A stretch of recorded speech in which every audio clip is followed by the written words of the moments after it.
Hello, ladies and gentlemen. Been a minute, but it's the playoffs, so I'm not going to make videos every day, but I'm sure most of you guys know who I am. If you don't know who I am, my name is Shook. I make NBA DFS content, prize picks content. DFS content is where, like, for example, you enter a contest, compete for a top prize at the top, that stuff. That's mainly what I focus on, but I do focus on prize picks, sports books, and stuff like that. It's like, as always, you guys know I cannot play on prize picks, so I do take everything in the videos on sports books, as always. So yeah, I forgot if I said it, but yeah, I've been playing professional DFS full time, looking to help you guys in the prop markets. That's what we will be doing today. I got 2 picks for you guys. And apologies for not having videos every day anymore for the playoffs. There just isn't much, there isn't as big of an edge in the playoffs as there is in the regular season, right? So yeah, apologies for that. If you got people giving out like 4 or 5 picks in these, just don't do it. I beg, don't do it. So yeah, let's go over the picks. So first pick, Kyle Anderson taking his assists at 2.5 here.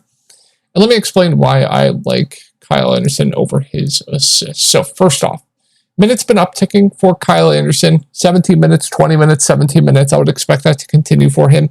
Kyle Anderson's a guy that, you know, he's a guy that can stuff the stat sheet, do a bit of everything. Like, if you're on sports books, I don't even mind, like, making, like, a parlay with, like, you know, parlaying his, like, all assists, all points, all rebounds, stuff like that. That could be a good idea for a parlay on sports books, or you can just straight bet his assists. That's what I did. You can see there. So yeah, let me explain why I like this pick. So yeah, Kyle Anderson, his minutes have been ticking up of late. He's a guy that can stuff the stat sheet. Chris Finch, I watch all of the team's interviews after every game.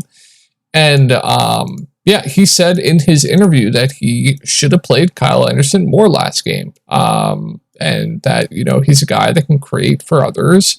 And he really, really helps the team out. So he's just a good basketball player, right? Yeah, let's take a look at his potentials. Yeah, Finch was basically he was pretty much talking up Kyle Anderson, how he should have played him a bit more. So I'd expect at least 15 minutes in this game, at least. But yeah, let's take a look at his potentials so far throughout this series. And for what you're looking for with potentials is you're looking for about half of them to convert into assists. So he's averaging 5.3 potential assists on the series, but if you take a look, where's his minutes the first couple games? That's McDaniels. There's Kyle. 17, 20, 17. Had 5 assists here, 2 assists here, 3 assists here, but the potentials jumped up last game as well. I think the last 2 games is really where his potentials have moved up a bit. Just check though.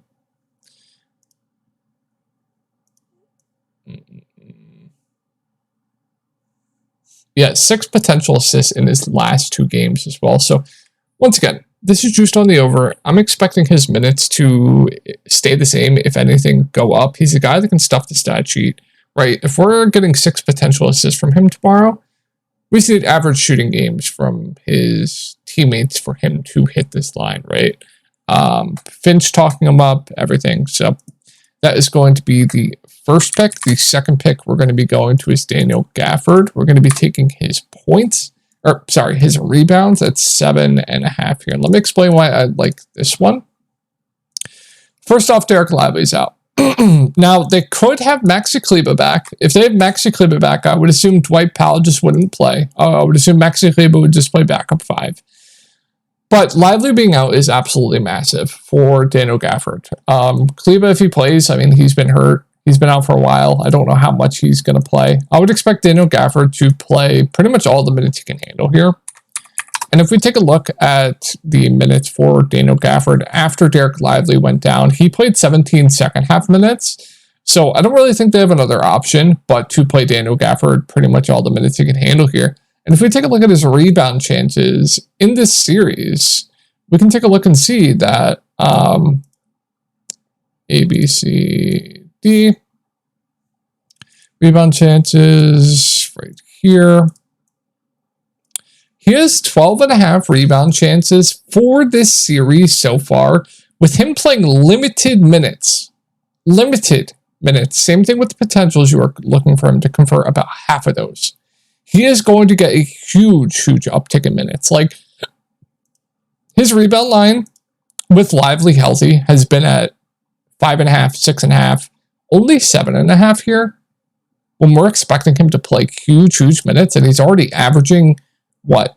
Where was it?